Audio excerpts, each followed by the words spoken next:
Benjamin Netanyahu വെറും കശാപ്പുകാരനോ? നോക്കാം വിശദമായി. സ്വാഗതം. ഇസ്രയേലിനെ രൂക്ഷമായി വിമർശിച്ചു ഹമാസിനെ പിന്തുണച്ചും തുർക്കി പ്രസിഡന്റ് ഉർദുഗാൻ. ബെഞ്ചമിൻ നെതന്യാഹുവിനെയും ഹിറ്റ്ലറിനെയും തമ്മിലാണ് അദ്ദേഹം ഇപ്പോൾ താരതമ്യം ചെയ്തിരിക്കുന്നത്. ജർമ്മനിയിൽ ഹിറ്റ്ലർ നാസികൾക്കെതിരെ നടത്തിയ കൊടും ക്രൂരതകളെ ഇസ്രയേലിലെ ഗാസയിലെ അധിനിവേശവുമായാണ് അദ്ദേഹം താരതമ്യം ചെയ്തിട്ടുള്ളത്. അങ്കരായിൽ നടന്ന പരിപാടിയിൽ പങ്കെടുത്ത് സംസാരിക്കവെയാണ് ഉർദുഗാൻ നെതന്യാഹുവിനെ വിമർശിച്ചിട്ടുള്ളത്. ഹിറ്റ്ലറിനെ കുറിച്ച് എന്നും മോശമായി സംസാരിക്കുന്ന ഇസ്രയേൽ ഹിറ്റ്ലറുമായി നെതന്യാഹുവിനെ താരതമ്യം ചെയ്യുമ്പോൾ എന്ത് വ്യത്യാസമാണ് നിങ്ങൾക്ക് പറയാനുള്ളത്? ഹിറ്റ്ലർ ചെയ്യുന്നതിനേക്കാൾ കുറവാണോ ബെഞ്ചമിൻ നെതന്യാഹു ചെയ്യുന്നത്? ഒരിക്കലും അല്ലെന്നും അതിനേക്കാൾ അപ്പുറമാണ് ഇദ്ദേഹത്തിന്റെ ചെയ്തികളെന്നും ഉർദുഗാൻ പറഞ്ഞു. ഹിറ്റ്ലറേക്കാൾ വളരെ സമ്പന്നമാണ് ഇസ്രയേലിലെ നെതന്യാഹു.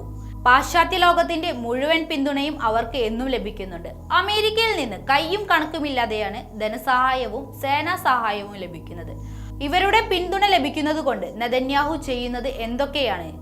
ഗാസയിൽ 21,000 നിരപരാധികളെ കൊന്നൊടുക്കി എന്നതാണ് ഇതിൽ ഒരു പ്രധാനപ്പെട്ട കാര്യം. ഒരു പരിധിയുമില്ലാതെ ധനസഹായം ലഭിക്കുന്ന തീവ്രവാദ രാഷ്ട്രമാണ് ഇസ്രയേൽ എന്നാണ് ഉർദുഗാൻ വ്യക്തമാക്കിയിട്ടുള്ളത്. ഇസ്രയേലിനെ ഭീകര രാഷ്ട്രമെന്നും ഹമാസിനെ വിമോചന പ്രസ്ഥാനമെന്നും ഉർദുഗാൻ വിശേഷിപ്പിക്കുന്നു. ലോകത്തിൽ ജൂതവിരുദ്ധത വളർത്തുന്നതിൽ നെതന്യാഹുവിന്റെ പങ്ക് ചെറുതല്ല. അതിന് അദ്ദേഹം ബലിയാടാക്കുന്നത് പലസ്തീൻ എന്ന ചെറിയ രാഷ്ട്രത്തെയും. ഗാസയിൽ കൂട്ടക്കുരുതി നടത്തി ലോകത്താകമാനമുള്ള ജൂതന്മാരുടെ സുരക്ഷ ഇല്ലാതാക്കുകയാണ് ഇദ്ദേഹം ചെയ്യുന്നതെന്നും ഉർദുഗാൻ പറയുന്നു. ഹമാസിനെതിരെയുള്ള ഇസ്രയേൽ നടപടിയിൽ ഗാസയിലെ സാധാരണ ജനങ്ങൾ കൊല്ലപ്പെടുന്നതിനെതിരെ ഉർദുഗാൻ നിരവധി തവണ ശക്തമായി പ്രതികരിച്ചിരുന്നു.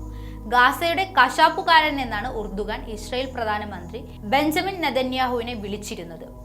ഐക്യരാഷ്ട്രസഭയെ വിളിക്കേണ്ടത് ഇസ്രയേൽ സംരക്ഷണ സമിതി എന്നാണെന്നും അദ്ദേഹം ഉറപ്പിച്ചു പറഞ്ഞു. ഗാസയിലെ വെടിനിർത്തലിനെ അമേരിക്ക വിറ്റോ ചെയ്ത് സംബന്ധിച്ച് പ്രതികരിക്കുമ്പോഴാണ് അദ്ദേഹം ഇക്കാര്യം പറഞ്ഞത്. ഒക്ടോബർ 7 മുതൽ സുരക്ഷാ കൗൺസിൽ ഇസ്രയേൽ സംരക്ഷണ പ്രതിരോധ കൗൺസിലായി മാറിയെന്നും അദ്ദേഹം ആരോപിച്ചു. വിറ്റോ അധികാരമുള്ള 5 രാജ്യങ്ങൾ മാത്രമല്ല ലോകം വളരെ വലുതാണ്. അമേരിക്ക അടക്കമുള്ള ആ 5 രാജ്യങ്ങൾ ഇല്ലാത്ത ലോകവും സാധ്യമാണെന്നും ഉർദുഗാൻ വ്യക്തമാക്കി.